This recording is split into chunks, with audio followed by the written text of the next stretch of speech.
So let's talk about the double standard that people have with narcissistic personality disorder. And if you're new here, I have narcissistic personality disorder. So when you're dealing with a narcissist, you will notice the double standard. Like the standards and the limitations and the boundaries that apply to you do not apply to the narcissist at hand. Like the things that the narcissist, me, can get away with, you cannot get away with. You just can't. That's one of the things, like, if you want to be with a narcissist, you have to accept the fact that there will always be a double standard in the relationship. And gender is just irrelevant here. It can be male or female or non-binary person. So if you're arguing with a narcissist and they say something like, hey, that's in the past, why are you focusing on the past? And if you bring up the exact same argument to the narcissist, why are you focusing on the past? And the narcissist will say, it's not the past, it's relevant right now. The double standards exist. If you stay, you have to deal with it. Hope this helps. What is going on, beautiful people? Welcome to another episode of A Narcissist Explains. I am the self-aware narcissist, Mr. Lee Hammock, better known as mental illness across all social media platforms. If this is your first time seeing my face, I use my platforms to raise awareness for narcissistic personality disorder, get more people into therapy, and validate the victims and survivors of said disorder. This series, is dedicated to making my TikToks and YouTube shorts just longer, y'all. They 60 seconds. I'm going into greater detail here, so here we go.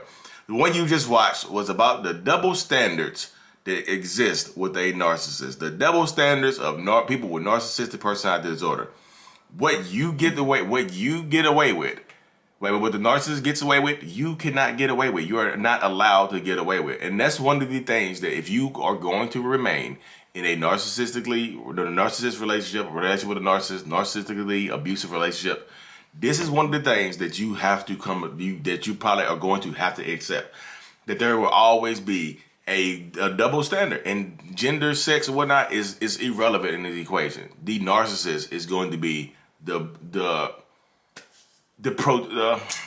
winner in this situation. The narcissist is always going to be the person who sets the double standard, who sets the standard for the relationship. So that's why I'm saying now, like, if you like, I talk to so many people like over Zoom. I'm doing my one-on-ones and things like that. That when you see it, they see it as well. They see it, they hear it, and they talk about it. Because like, if you think about it, like if you let's say you catch a narcissist in a lie, and y'all are talking or whatever, and you say, hey, can we talk about this? Well, with this lie you told me the other day, or can we talk about this incident or whatever? And they's like, why do you want to keep bringing up the past? That is in the past. Why can't you not leave the past in the past where it belongs? Like, why do you keep bringing up the past? Like, hey, but it's not the past. It was just yesterday. Is yesterday not the past? Is it? And scene. So is yesterday not the past though? Yesterday is the past, right? So that's truth right there. That's a little bit of truth right there. So you have to agree. A narcissist will get you to agree with one little thing in this whole massive argument. If you agree with one thing that they say, that we say, I'm a narcissist too. If you agree with one thing that we say, we hop on that, we jump on that, and we focus on that one agreement. Is it not in the past? Yes. Got you. There's nothing else to say now. Is it not in the past? Yes.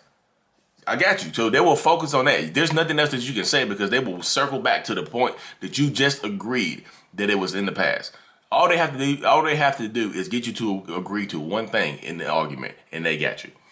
All they have to do is get you to agree to one thing in that argument, and then they got you wrapped up. Just one thing, literally. Once they have you doing that, they will wrap you up and get you, and then they take you away. And that's point blank period. And that's literally how it goes. But if if the narcissist wanted to bring up something that you did last night, it would be completely different. Because you would say, hey, I thought yesterday was in the past. Why are you trying to be funny? I don't care about it. It happened yesterday. It happened to me. It's real. And we need to talk about it right now. You see how I avoided agreeing with that? I didn't agree with it. So I'm not ever going to agree with it. I'm not going to say yes to anything you say. Because if I say yes, I lose.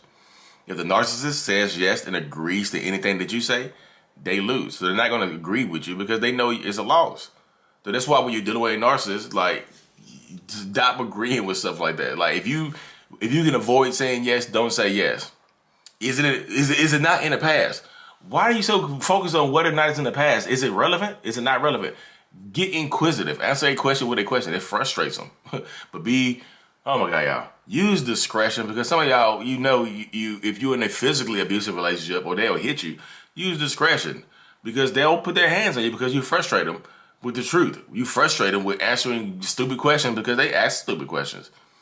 You respond to their stupid question with an even dumber question, and they get angry and they lash out at you. So that's why I say use discretion, because you don't want to get hit in the mouth for saying something like that. And they will hit you in your damn mouth. I promise you they will. Well, I say you got to protect yourself at all costs. But like, I just know. And like I said, sex, like, does gender play a role in this? You know what I mean?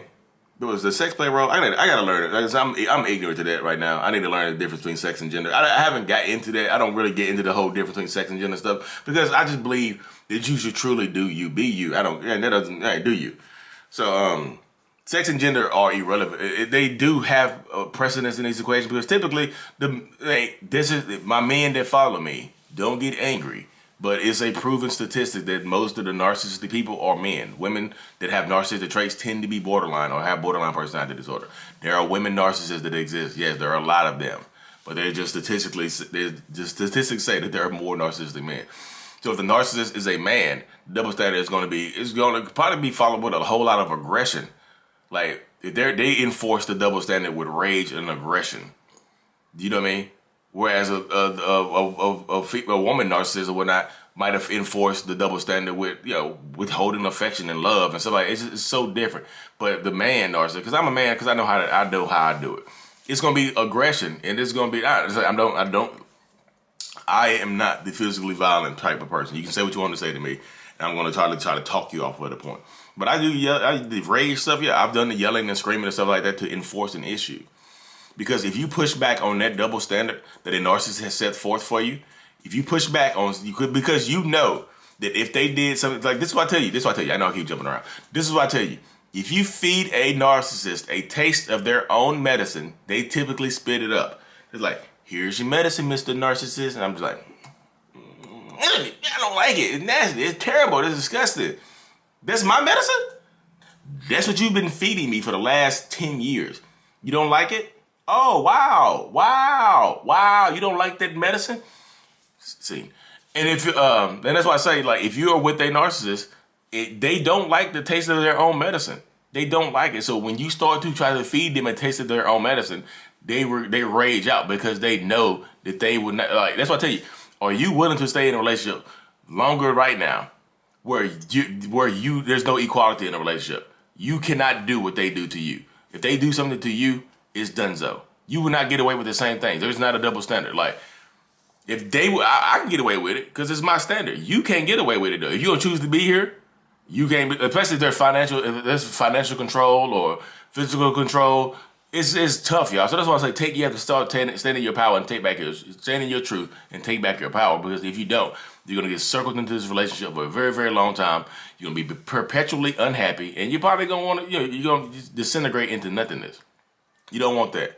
So the way to explode the double standard is to just not listen to it. Just answer questions with questions and give them a taste of their own medicine with discretion, because if they hit you, you know how that goes. Anyways, y'all, the thing, I wish I could show y'all a picture of this thing on camera battery. When I see that line go across the camera battery, I got a little last night, and I forgot to plug my camera up, so it's going dead. So my next video, I'm gonna have to record on my phone. Anyways, y'all, thank y'all for tuning in. I truly appreciate every single one of y'all, because as much as I learn from you, as much as you learn from me, I learn even more from you. I really truly appreciate y'all. Mental Healness is out. Peace.